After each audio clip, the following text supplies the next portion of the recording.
नमस्कार, मैं राहुल कठेरिया। 4 राज्यों की 5 विधानसभा सीटों का परिणाम कल आया है। इनमें से एक सीट पर पश्चिम बंगाल में चुनाव हुआ जहां टीएमसी जीत गई।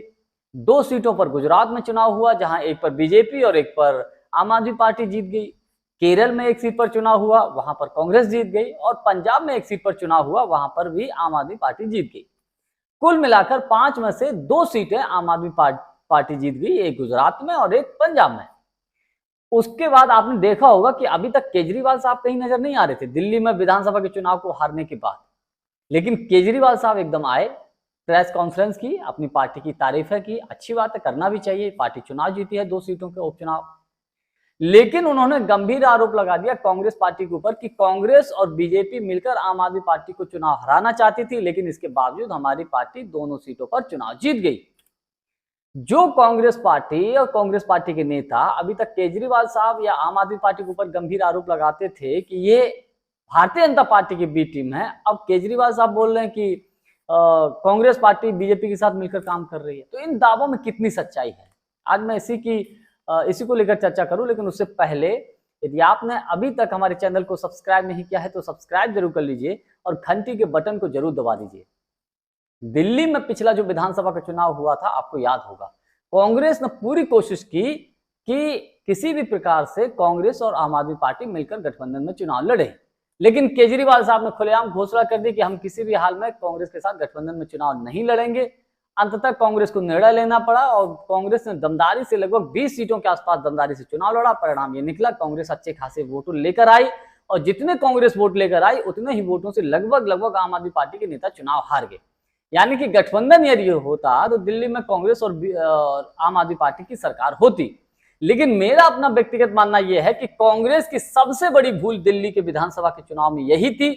जब पहली बार आम आदमी पार्टी चुनाव लड़ी थी अन्ना आंदोलन के बाद, तो कांग्रेस ने आम आदमी पार्टी के साथ गठबंधन किया और कांग्रेस का जो वोट था वो आम आदमी पार्टी की तरफ से बाद में धीरे धीरे शिफ्ट होता चला गया। इसका कांग्रेस को नुकसान हुआ और जहां जहां कांग्रेस पार्टी चुनाव लड़ती है वहां वहां आम आदमी पार्टी चुनाव लड़ने जाती है। और जाहिर सी बात है, आम आदमी पार्टी चुनाव किसका वोट काटती है? कांग्रेस का वोट काटती है। लाभ किसको मिलता है?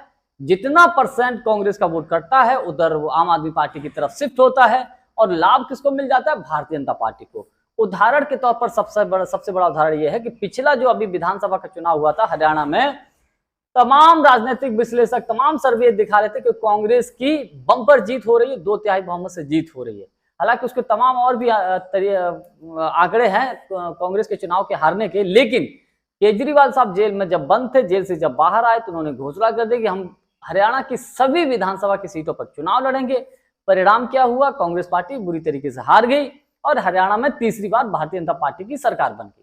उससे पहले आपको याद होगा, गुजरात में जब विधानसभा का चुनाव हुआ था तो आम आदमी पार्टी ने वहां भी दमदारी से चुनाव लड़ा। यानी कि आम आदमी पार्टी के दमदारी से चुनाव लड़ने से कांग्रेस का वोट बैंक आम आदमी पार्टी की तरफ शिफ्ट हुआ और इसका बड़ा लाभ मिला भारतीय जनता पार्टी को। और बीजेपी की पिछले विधानसभा के चुनाव में गुजरात में बम्पर जीत हो गई। तो कहने का मतलब यह है, जहां जहां कांग्रेस पार्टी चुनाव लड़ती है वहां वहां आम आदमी पार्टी पीछे पीछे पहुंच जाती है और उसका नुकसान ये होता है भाई साहब कि कांग्रेस पार्टी का जितना वोट बैंक जो है कटता है वो चला जाता है आम आदमी पार्टी की तरफ और भारतीय जनता पार्टी को उसका लाभ होता है। गोवा भी इसका बड़ा उदाहरण है। गोवा में भी आम आदमी पार्टी ने खेल कर दिया था। पंजाब में देखिए, पंजाब में कहा यह जा रहा है जिस सीट पर आम आदमी पार्टी ने चुनाव लड़ा है, अरविंद केजरीवाल साहब ना तो विधानसभा में है और ना ही लोकसभा में है, तो जो प्रत्याशी पंजाब में जीता गया है, कहा यह जा रहा है कि उसको विधानसभा का सदस्य बनाकर, वो क्योंकि राज्यसभा सांसद है तो राज्यसभा की सीट खाली हो जाएगी, तो कोई केजरीवाल साहब उसके माध्यम से राज्यसभा पहुंच जाएंगे। कुल मिलाकर केजरीवाल साहब ने कहा यह जाए कि जो आरोप लगा दिया है कांग्रेस के ऊपर कि कांग्रेस बीजेपी मिलकर चुनाव लड़ रही है, एक तरीके से आरएसएस के एजेंडे पर, आरएसएस के इशारे पर केजरीवाल साहब वही काम कर रहे हैं, क्योंकि आरएसएस यही चाहता है कि अगर देश में भारतीय जनता पार्टी जब भी कमजोर बने तो आम आदमी पार्टी उभर कर आए।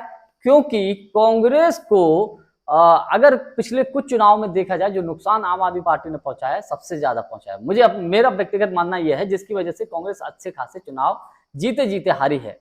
लेकिन अब मुझे ऐसा लगता है कि पिछला जो दिल्ली का विधानसभा का चुनाव हुआ है उससे जनता थोड़ी सी जागरूक हुई है, थोड़ी समझी है कि जो केजरीवाल साहब बातें बोलते हैं उसमें कतई सच्चाई नहीं है। असल में हकीकत में अगर भारतीय जनता पार्टी की कोई बी टीम है तो वो आम आदमी पार्टी ही है, और केजरीवाल साहब ने इसके लिए बकायदा खेल भी शुरू कर दिया है। और केजरीवाल साहब तो खुलेआम ये भी बोल चुके हैं कि इंडिया गठबंधन से कांग्रेस पार्टी को साइडलाइन कर दिया जाए, ये कोशिश भी कर चुके हैं। और अगर धीरे धीरे अब केजरीवाल साहब राज्यसभा पहुंचेंगे, और मुझे लगता है कि इस काम में भी धीरे धीरे थर्ड फ्रंट बनाने की तरफ केजरीवाल